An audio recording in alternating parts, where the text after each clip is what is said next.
She sat quietly in her wheelchair as 5 members of the Dark Cavalry motorcycle gang surrounded her in the courthouse parking garage.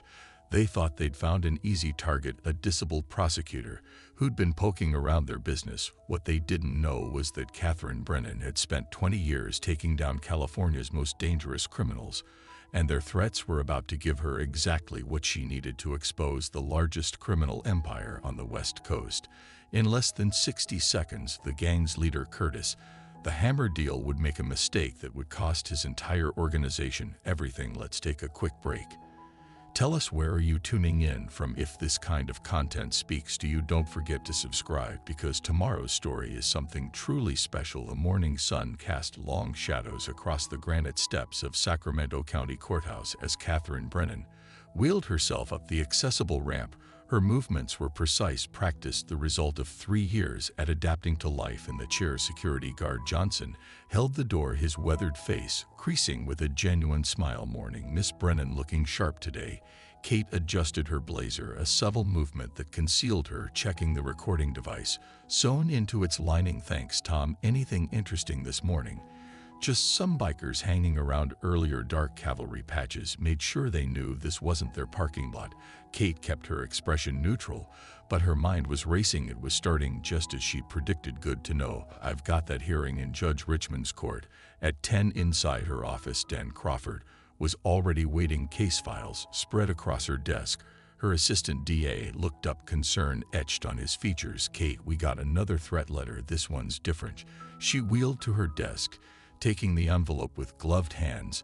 The message was cut from newspapers. Amateur, but effective. Back off, or the chair will be the least of your problems. They're getting nervous, Kate observed, carefully placing the letter in an evidence bag. How's our wiretap application coming? Judge Richmond signed it an hour ago. FBI standing by. Kate moved to the window, watching the city below. For 18 months, she'd been building a case against the Dark Cavalry, piece by piece. What started as a simple weapons trafficking investigation had led her to something much bigger. The gang wasn't just moving guns. They were the muscle for Lorenzo the Silencer Vini, a crime boss whose influence reached into City Hall itself. Dan, get me everything on their latest weapon shipment.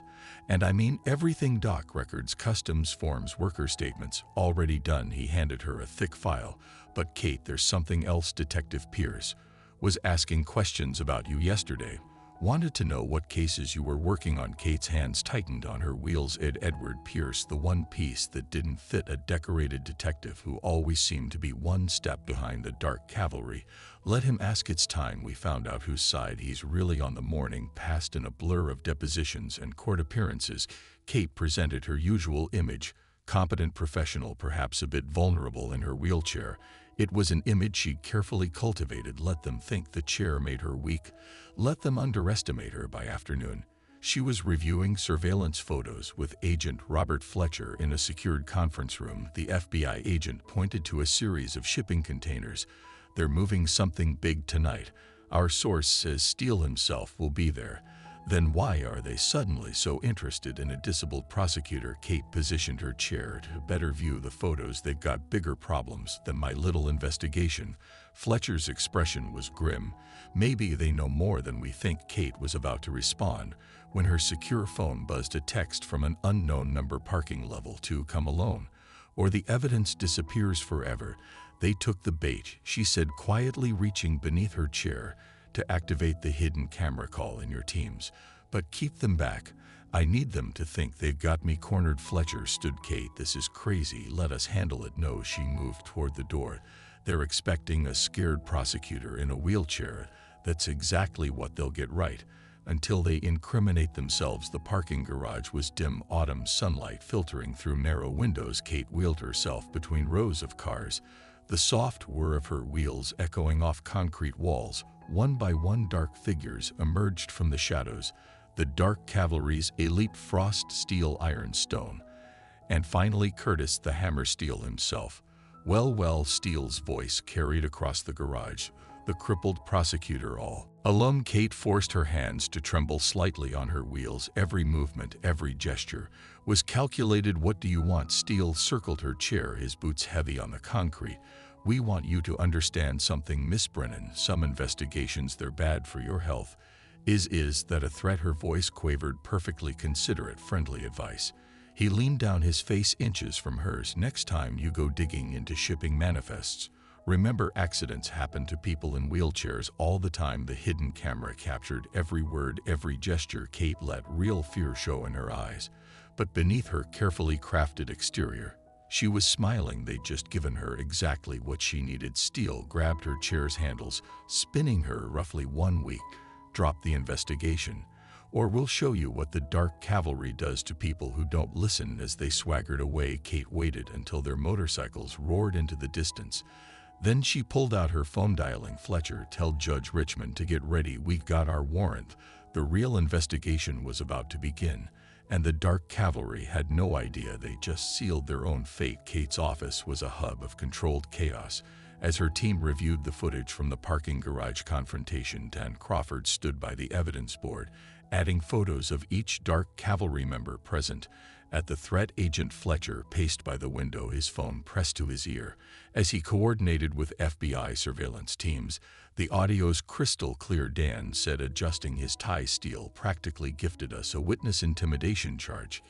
Kate wheeled herself to the evidence board. Studying the connection sheet mapped out over 18 months, red strings connected the Dark Cavalry to a dozen weapons trafficking cases. But the pattern suggested something bigger. They're too confident Steele wouldn't risk threatening a prosecutor unless he had protection. About that, Fletcher hung up his phone. "My team tracked their motorcycles. After they left, they headed straight to Pier 19, had a meeting with someone in a black SUV registered to one of Venice's shell companies." Kate's hands tightened on her wheels. Lorenzo, the silencer Venice, had spent decades building his criminal empire, always staying just beyond the reach of law enforcement. "Get me everything on that SUV. I want traffic cam footage, toll records, anything that shows its movements." A knock at the door interrupted them. Detective Edward Pierce stepped in, his experienced face unreadable. "Heard there was some trouble in the parking garage. Thought I'd check in." "Just a misunderstanding," Kate replied, watching him carefully. "Some bikers got lost looking for their clubhouse." Pierce's eyes scanned the evidence board before she could block his view. "Dark Cavalry giving you problems? I could assign some extra patrols." "That won't be necessary." Kate moved her chair between Pierce and the board. "I'm sure they won't be back." After Pierce left, Fletcher closed the door. "He's definitely feeding them information. The question is, how high does his corruption go?" Kate pulled out a secure laptop, bringing up financial records. 3 months ago, Pierce started making regular deposits into an offshore account. Small amounts, nothing suspicious on the surface. But look at the dates. Dan leaned in, studying the screen. They match perfectly with the Dark Cavalry's weapon shipments. Not just weapons, Kate revealed another document. Every time Venice's organization moves something through Sacramento, Pierce gets paid. He's their early warning system. Fletcher whistled low. "How long have you been sitting on this?" "Long enough to note he's not working alone. There's a network inside the department. Cops, customs officials, maybe even judges. Pierce is just the visible part." Kate wheeled to her desk, pulling out a thick file marked Operations Silence. "For the past year, I've been mapping their entire operation. Vin uses the Dark Cavalry for muscle, but they're just one piece. He's got people everywhere: construction companies, for money laundering; shipping firms, for smuggling; corrupt officials, for protection." Dan studied the file, his expression darkening. "This is bigger than we thought." "Much bigger," Kate agreed. "And now we've got them nervous." Steele's threat wasn't just intimidation. It was a message from Venice himself. "They know we're close to something." She moved to the window, watching the sunset paint Sacramento's skyline in shades of gold and crimson. "We need to move fast, Dan. Get those warrant applications ready. I want every Dark Cavalry property under surveillance within 24 hours. "What about Pierce?" Fletcher asked. "Let him think his warning worked tomorrow. I'm going to make a show of dropping the weapons investigation. Going to look like their threats scared me off." Dan frowned. "It won't buy it. You've never backed down from anything." "Exactly." Kate smiled grimly. "They'll get suspicious, start looking for what I'm really up to, and Pierce will be watching every move I make. You're going to feed him false information." Fletcher realized, "While we target something much bigger." Kate pulled up a map on her laptop. 3 days from now, Ven's organization is moving something through these warehouses, something valuable enough that Steele himself is providing security. She highlighted a series of buildings near the river. "Pierce will be expecting us to hit the weapons storage here. But that's not where the real evidence is. Dan studied the map, the office complex next door, their financial records, everything. Kate confirmed: account books, client lists, payroll records for their corrupt officials. While they're busy protecting their guns, we'll take their entire operation apart from the inside. Fletcher grinned, and Pierce will be too busy watching the weapons to warn them.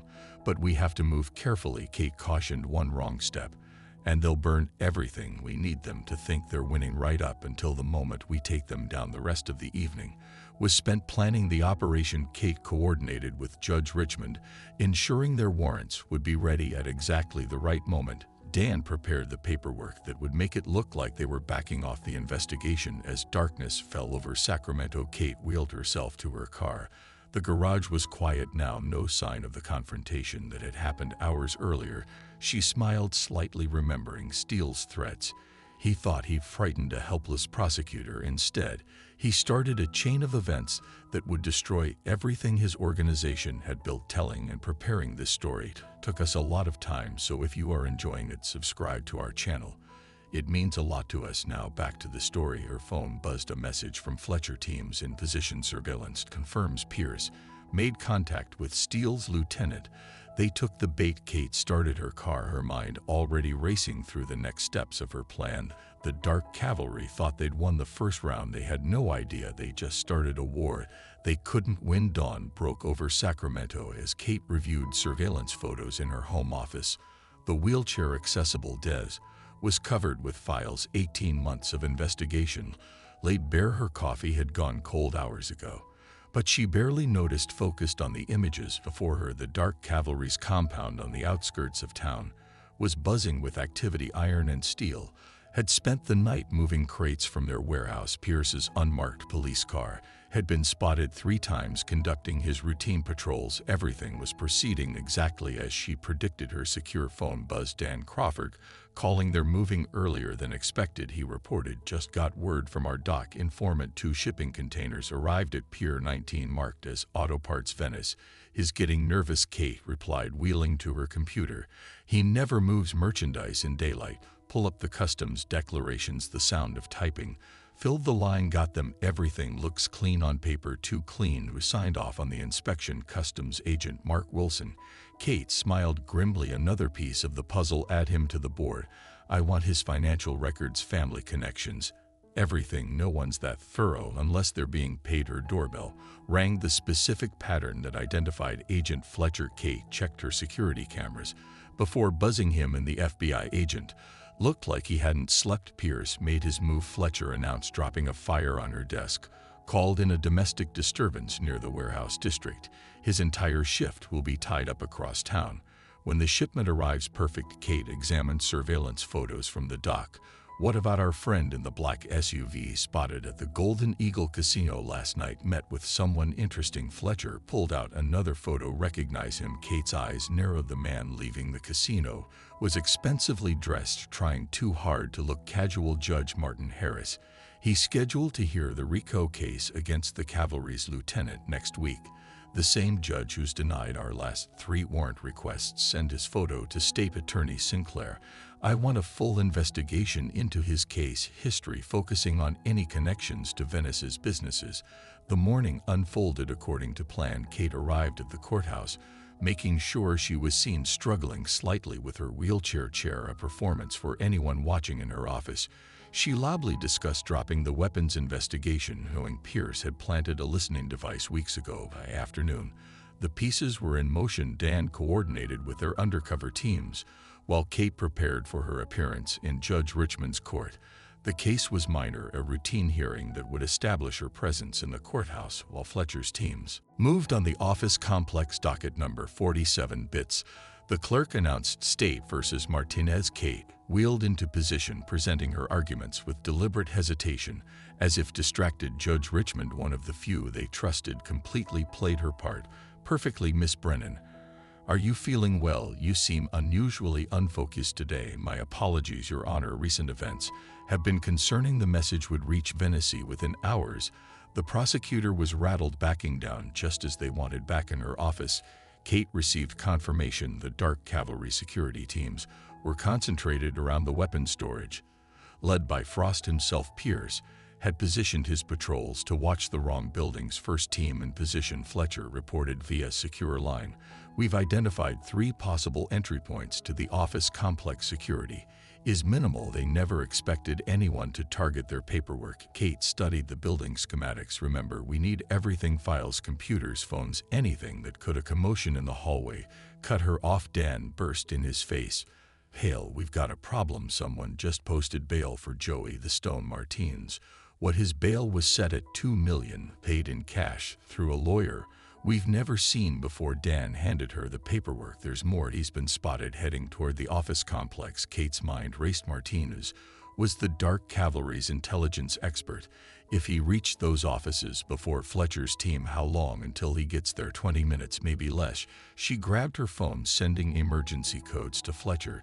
Tell your teams they have 15 minutes. Get what they can and get out. If Martinez sees a federal raid, he'll know we played them. Dan finished. The whole operation could be compromised. Kate wheeled to her evidence board, studying the connections. Something wasn't right. Martinez's release was too perfect.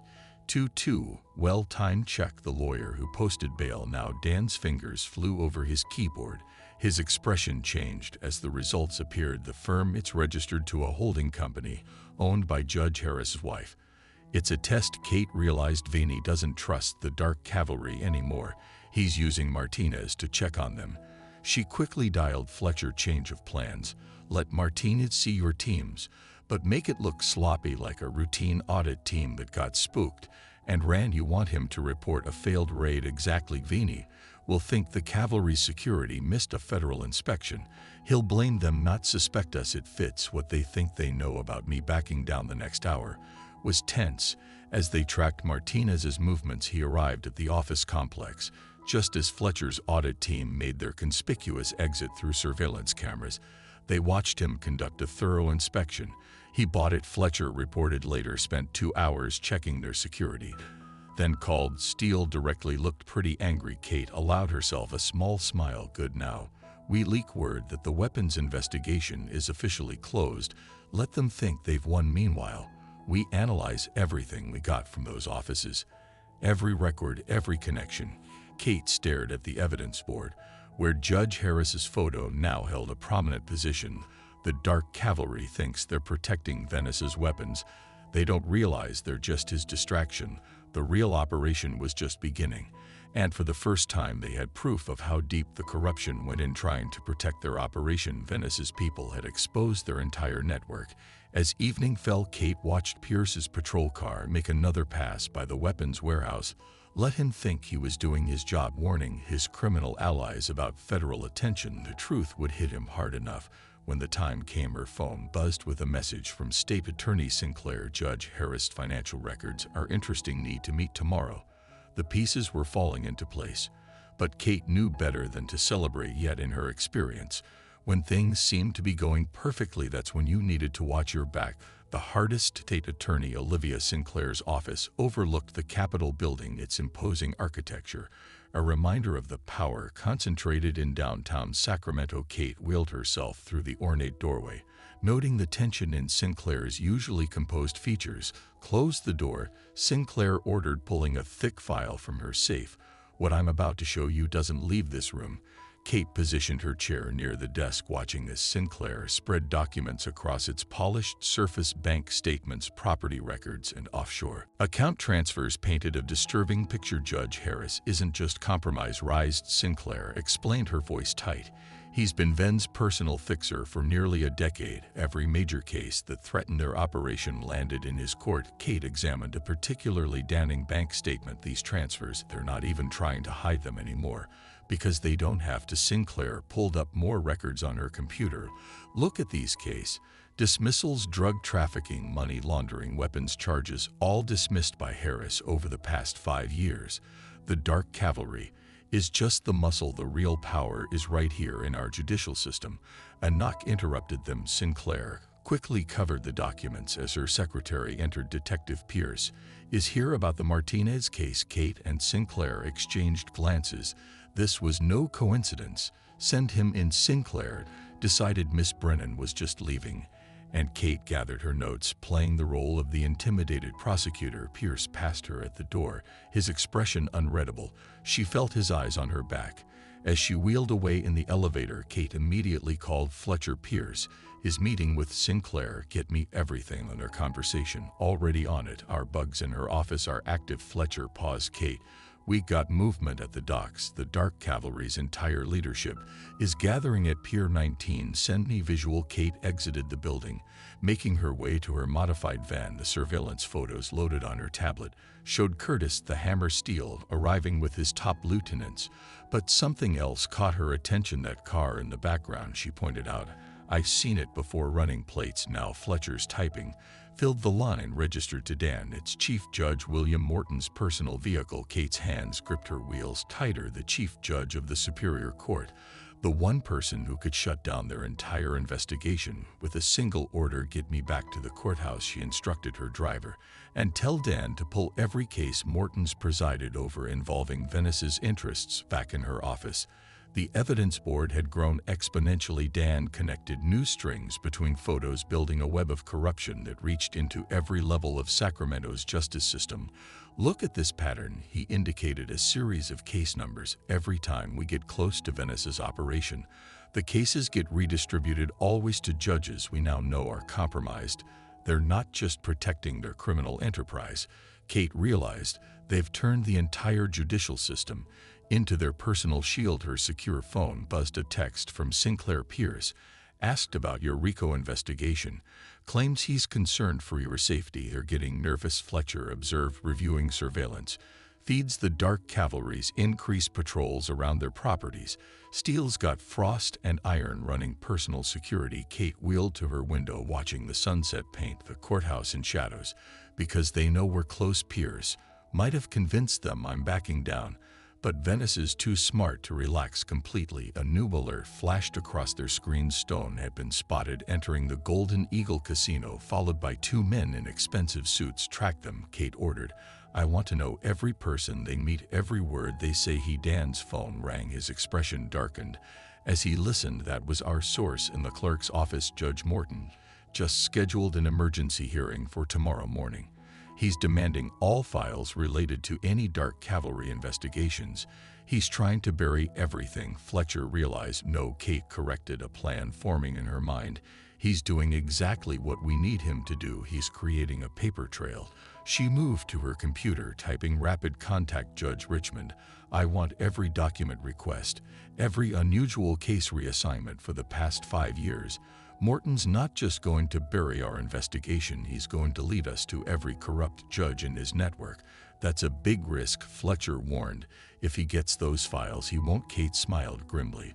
Because tomorrow morning, State Attorney Sinclair is going to make a very public announcement about judicial corruption, one that will make every dirty judge in Sacramento very, very nervous. Dan caught on. They'll start covering their tracks, and we'll be watching every move they make. Kate pulled up. Courthouse security feeds Pierce, Morton, Harris.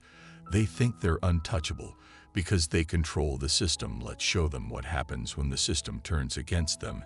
As night fell over Sacramento, Kate made one final call to Sinclair. Is everything ready for tomorrow? Press conference scheduled for 9:00 a.m. Every major news outlet will be there. Sinclair paused. Kate, when this hits, there's no going back. These people, they won't just lose their jobs, they'll lose everything. They already lost everything. Kate replied, watching Pierce's car enter the courthouse parking garage for another routine patrol. They just don't know it yet. After hanging up, Kate reviewed the surveillance photos from Pier 19 one more time. The Dark Cavalry's leadership meeting with a chief judge. It was almost too perfect. They thought their corrupt made them invincible. Tomorrow, they'd learn that same corruption would be their downfall. Her phone buzzed with a message from Agent Fletcher. Teams in position. No one enters or leaves the courthouse without us knowing. Everything was set in less than 12 hours. Sacramento's judicial system would be shaken to its core, and somewhere in the city, Lorenzo the Silencer Venice was about to discover that his carefully constructed house of cards was built on a foundation that was already crumbling. The steps of the Sacramento County Courthouse were packed with reporters by 8:45 a.m. Kate watched from her office window as news vans jockeyed for position. Her wheelchair was positioned perfectly to catch the morning sun, a deliberate choice that would make her appear more vulnerable than the photos she knew would be taken. Judge Morton just arrived, Dan reported, monitoring the security feeds. Looks like he brought reinforcements. Harris and 3 other judges are with him, right on schedule. Kate checked her watch. Where's Pierce? D parked across the street. He's been on the phone for the last 20 minutes. Kate smiled slightly, trying to warn his friends. But it's already too late. State Attorney Sinclair's arrival caused a stir among the reporters. She approached the podium with measured steps, her expression grave. Camera shutters clicked rapidly as she arranged her notes recording devices in place. Kate asked through her secure line to Fletcher, every conversation in that crowd will be captured. If anyone makes contact with the Dark Cavalry or Venice's people, will know. Sinclair began speaking, her voice carrying clearly through the morning air. Today, I am announcing a major investigation into corruption within Sacramento's judicial system.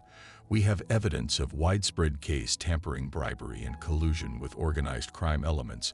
The crowd erupted. Kate watched Judge Morton's face through high-powered lenses. His composed expression cracked for just a moment, a tell that confirmed everything. Multiple judges and court officials are implicated. Sinclair continued. The evidence suggests systematic interference with criminal cases, particularly those involving organized crime and weapons trafficking.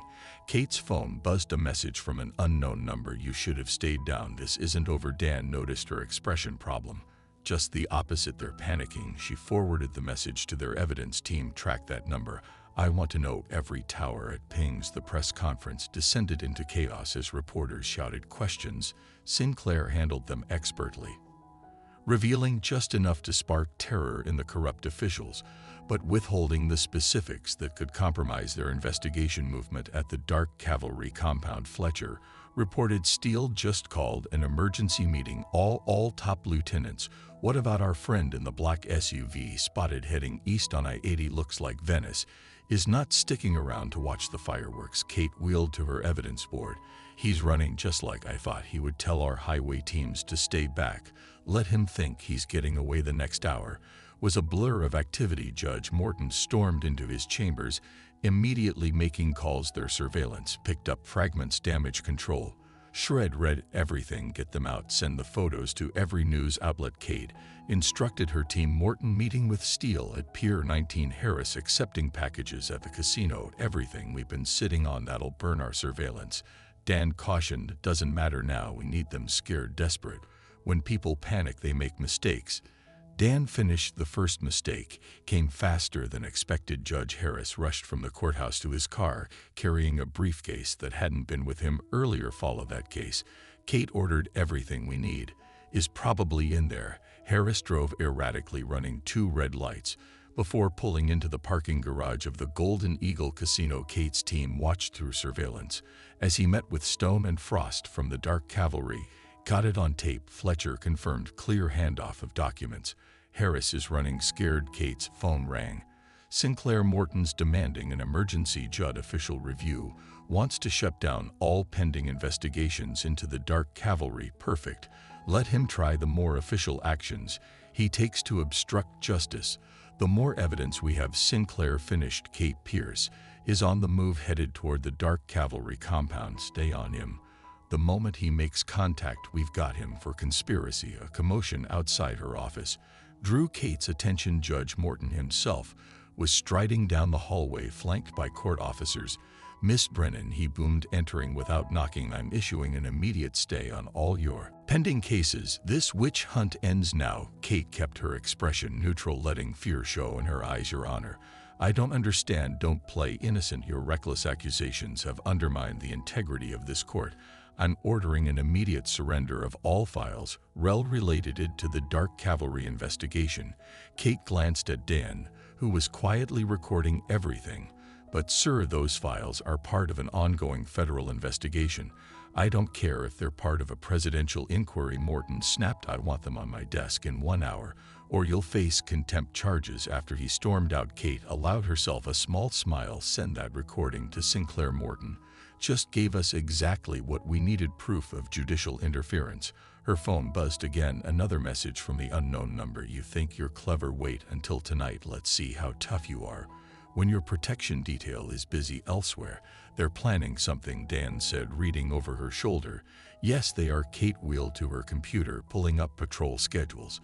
And they're going to tell us exactly what it is, because men like Steele and Morton can't help themselves. They have to prove they're in control. She sent a message to Fletcher: set the trap, let them think they found my weakness. As afternoon faded into evening, Sacramento buzzed with the news of judicial corruption. But in her office, Kate was focused on the real story, the one that would unfold in the darkness when desperate men made their final mistakes. Ready for tonight? Dan asked, helping her gather files. Kate's expression was determined as she checked the recording devices hidden in her chair.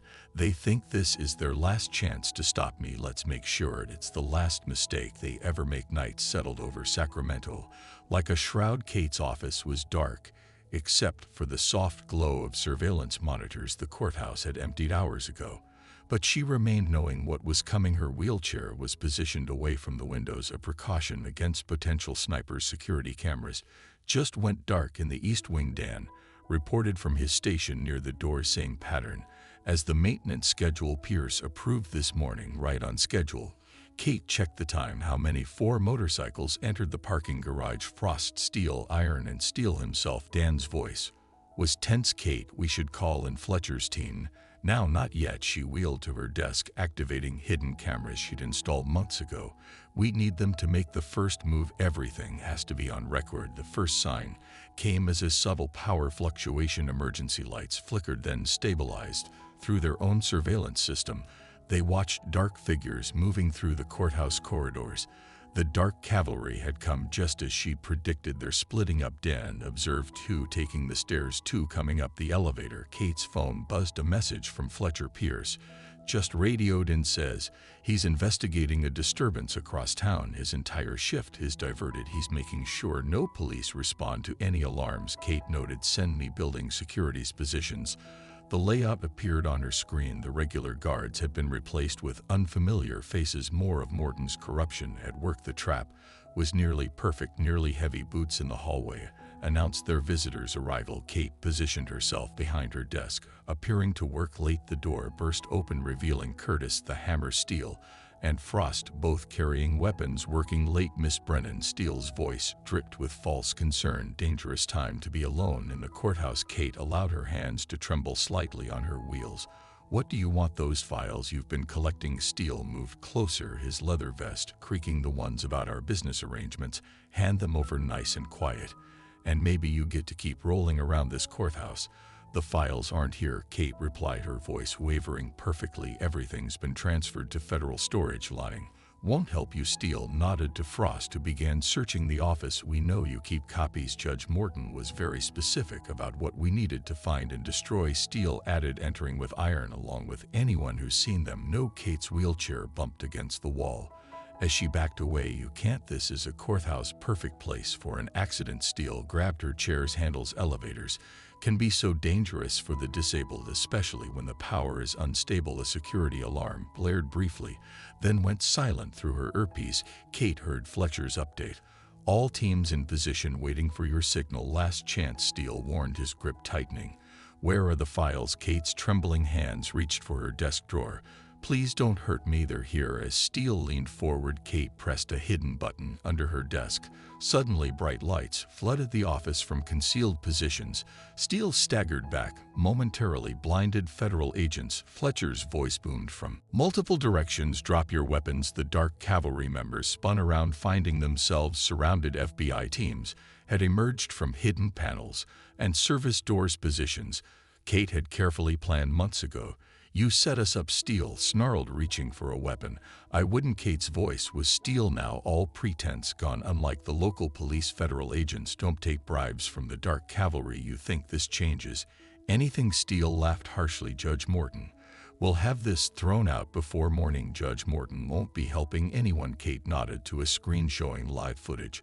While you were here threatening a disabled prosecutor, other teams were raiding his chambers. The evidence he tried to destroy, we already had copies, but now we have him on camera destroying evidence and coordinating with known criminals. The color drained from Steele's face as he watched Morton being led away in handcuffs on the security feed. Check your phones, Kate suggested. Try calling Pierce for help. He's a bit busy right now explaining to Internal Affairs why he diverted police resources on direct orders from a criminal organization. Frost made a break for the door, but was quickly subdued. Iron and Steel surrendered, recognizing the futility of their position. You played us, Steel said quietly as agents cuffed him. All of it, the fear backing down after our threats, working late alone. I learned a long time ago, Kate replied, watching him carefully, that people see what they expect to see. You saw a disheveled prosecutor who could be frightened into submission. You never stopped to ask why someone who spent 20 years fighting organized crime would suddenly give up. Fletcher entered, looking satisfied. Morton's in custody. Harris, too. They're already talking, trying to make deals, and Vinny State Police just stopped his car at the Nevada border, found him with $5 million in cash and a private plane waiting. Kate wheeled to her evidence board, now crowded with photos of arrested judges and corrupt officials. The Dark Cavalry was right about one thing: I did keep copies of everything, but not here. She revealed a hidden compartment in her wheelchair containing a hard drive. Every meeting, every threat, every attempt at intimidation, all recorded. While you were watching the courthouse thinking you had control, I was documenting your entire operation. Steele's expression darkened. We'll get out. We always do. Not this time. Kate's smile was cold, because unlike the local courts you controlled, federal judges can't be bought. And I've made sure every piece of evidence, every witness statement, every financial record is going to be heard in federal court. As the FBI led the Dark Cavalry members away, Dan helped Kate gather the last of their files. Think it's really over? He asked. Kate watched through her window as police vehicles surrounded the courthouse, their lights painting the night in red and blue. This chapter is but men like Vaney. They survive by having contingency plans.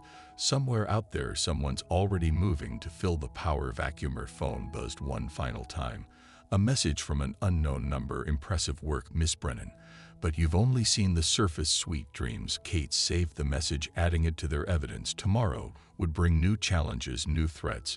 But for tonight, she had reminded Sacramento's criminal underworld of an important lesson: never underestimate someone just because they're in a wheelchair. Morning lights streamed through the windows of the FBI's Sacramento field office as Kate reviewed interrogation footage on multiple screens. Members of the Dark Cavalry sat in separate rooms, each telling slightly different versions of the same story.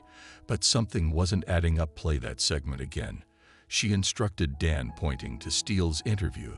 The part about the weapon shipments. The footage rewound. Steele's arrogant demeanor had cracked after 6 hours of questioning. You don't understand, he was saying. We were just the delivery service. The real operation, we never even saw the whole picture. He's trying to minimize his involvement, Fletcher suggested. But Kate shook her head. No, look at his body language when he mentions the real operation. He's genuinely afraid. Steele's not the type to scare easily. A knock at the door interrupted them. State Attorney Sinclair entered carrying a thick file. You need to see this. We've been going through Morton's financial records. The corruption goes deeper than we thought. She spread documents across the table: wire transfers, property deeds, shell companies, a web of financial connections that stretched far beyond Sacramento. These accounts, Kate indicated a series of transactions.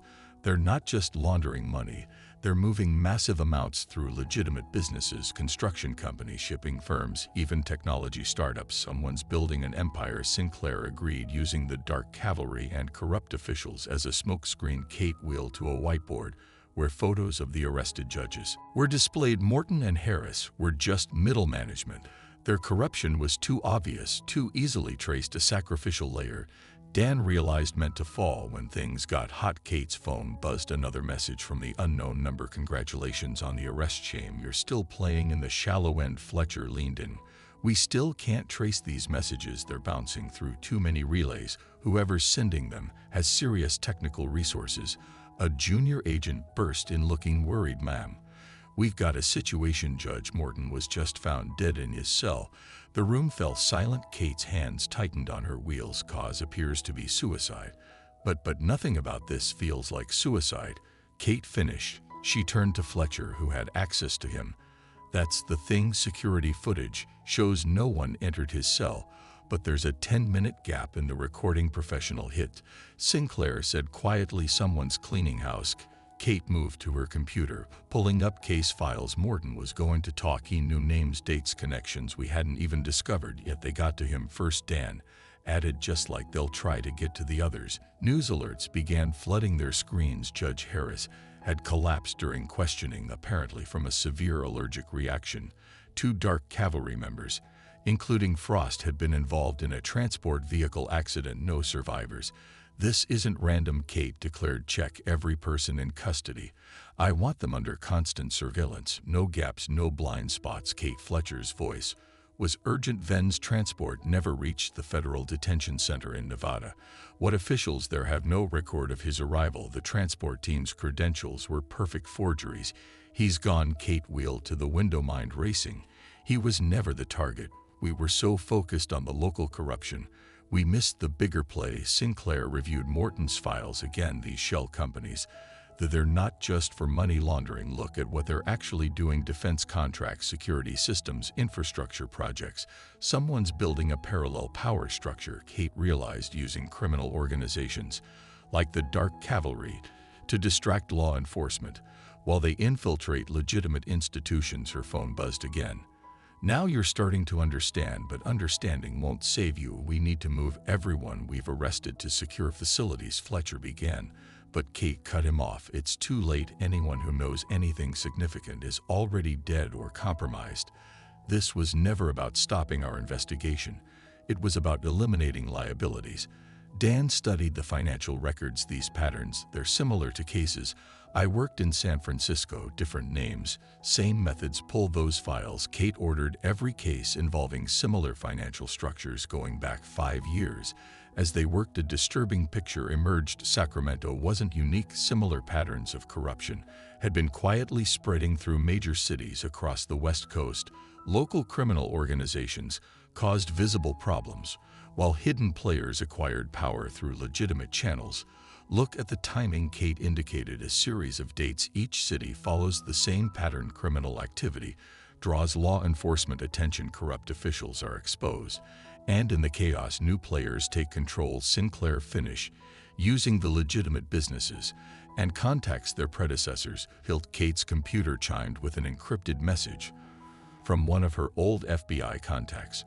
Morton talked before he died, said something about the commission. Ring any bells? She froze. The commission, a name that had surfaced in whispers throughout her career, always dismissed as a conspiracy theory. Kate. Dan noticed her expression. What is it? 20 years ago, during my first major organized crime case, an informant mentioned the commission. Said they were different from traditional crime families.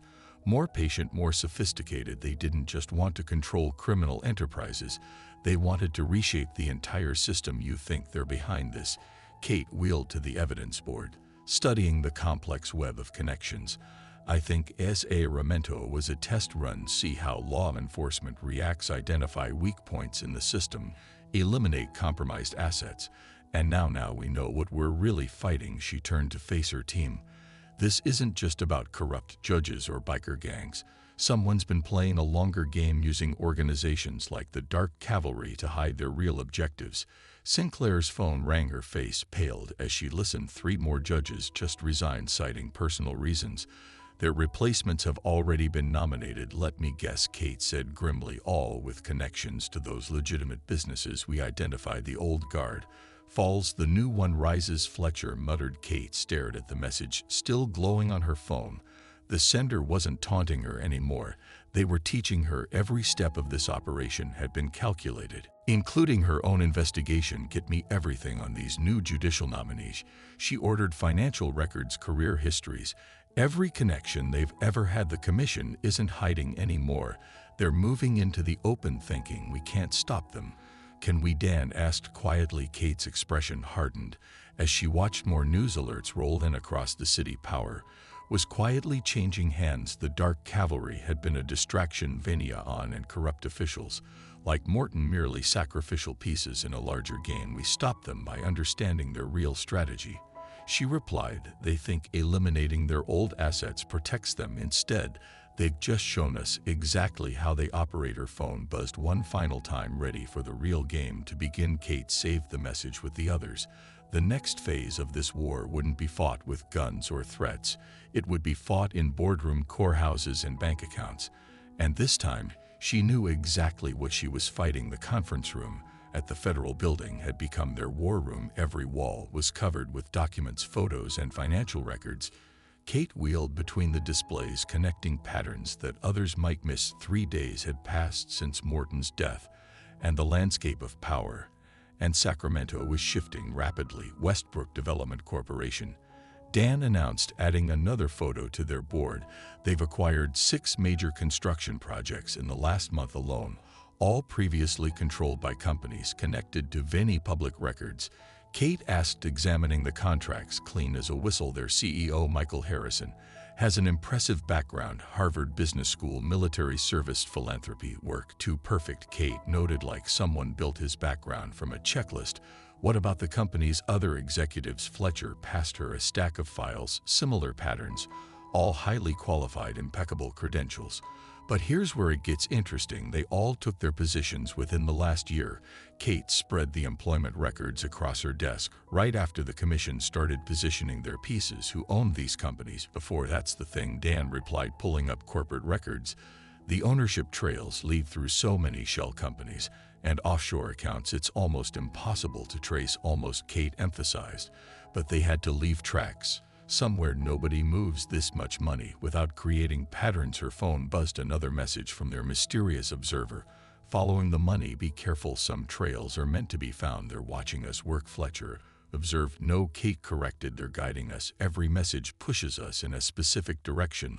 The question is why. Sinclair entered, looking tired but determined. The new judicial nominees' backgrounds just came back. You need to see this.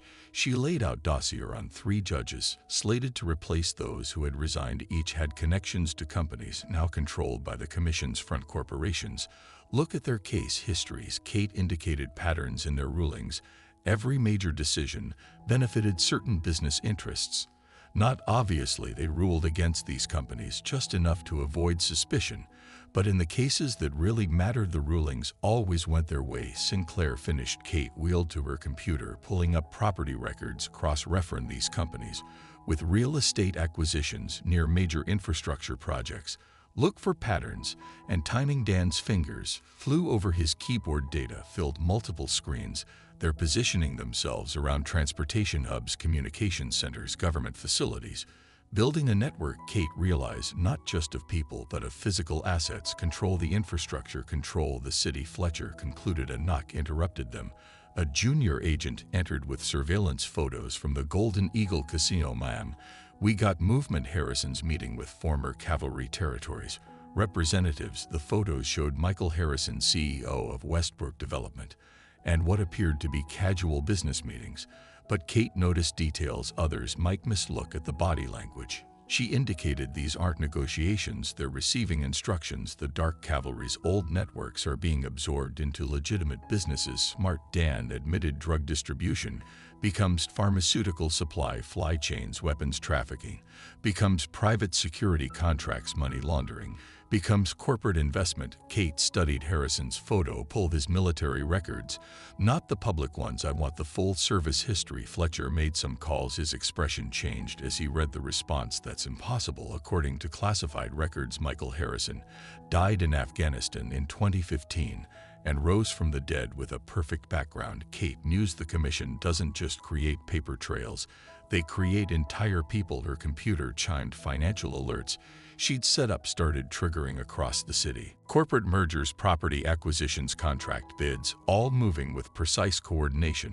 They're accelerating, she announced. Now that the old structure is gone, they're consolidating power through legitimate channels.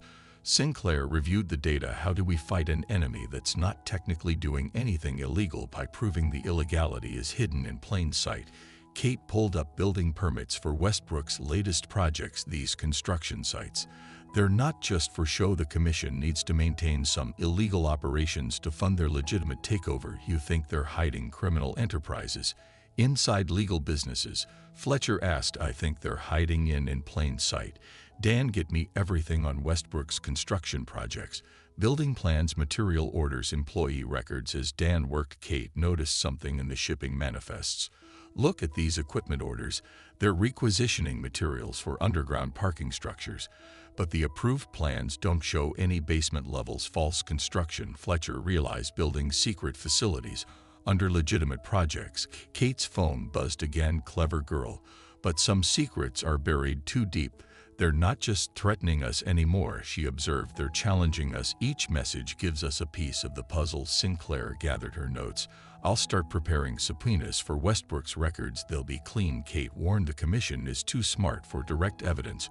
We need to. A commotion outside interrupted her. Agents were rushing toward the security desk. Fletcher went to check, returning moments later with disturbing news. Harrison's dead. Single car accident on the highway. Vehicle's computer showed no mechanical failures, but somehow it accelerated into a concrete barrier. Another loose end tied up, Kate said grimly. And I bet Westbrook already has a new CEO ready to step in. Kate. Dan called from his computer. You need to see this. I found something in the construction permits. These material orders. They're not just for Sacramento, they're repeating across every major city where we found commission connections. She wheeled to his station, examining the data. The pattern was clear: systematic construction of hidden facilities throughout the West Coast, all concealed within legitimate development projects. We're not just looking at a takeover of Sacramento, she realized. This is phase one of something much bigger. The commission isn't trying to control the city, they're building an entire shadow infrastructure. Her phone lit up with a final message. Now you're seeing the bigger picture. Question is, can you stop what's already built? Kate stared at the message, then at the evidence board, showing the commission's growing network of legitimate businesses. They'd evolved beyond traditional organized crime, creating a system so interwoven with legitimate commerce that attacking it could collapse entire economic sectors. We need a new strategy, she announced. They're not just criminals anymore. They're becoming the system itself. And they're daring us to stop them. Kate's home office was a fortress of documents and computer screens, each displaying different aspects of the commission's operations. 3:00 a.m. And she was still analyzing patterns in Westbrook Development's financial records. The wheelchair-accessible desk was covered with building permits and contractor reports. Found something? Dan's voice came through her secure line. He'd been working late too, driven by the same urgency. Remember those underground structures? I cross-referenced their locations with city utility maps. What did you find? They're all positioned along major fiber optic lines and power grids. These aren't just storage facilities, they're data centers. Kate pulled up the construction plans on her screen. They're building their own private infrastructure network. That's how they've stayed ahead of us. They control the flow of information. Her doorbell rang. The specific pattern that identified Agent Fletcher's security cameras showed him alone carrying files.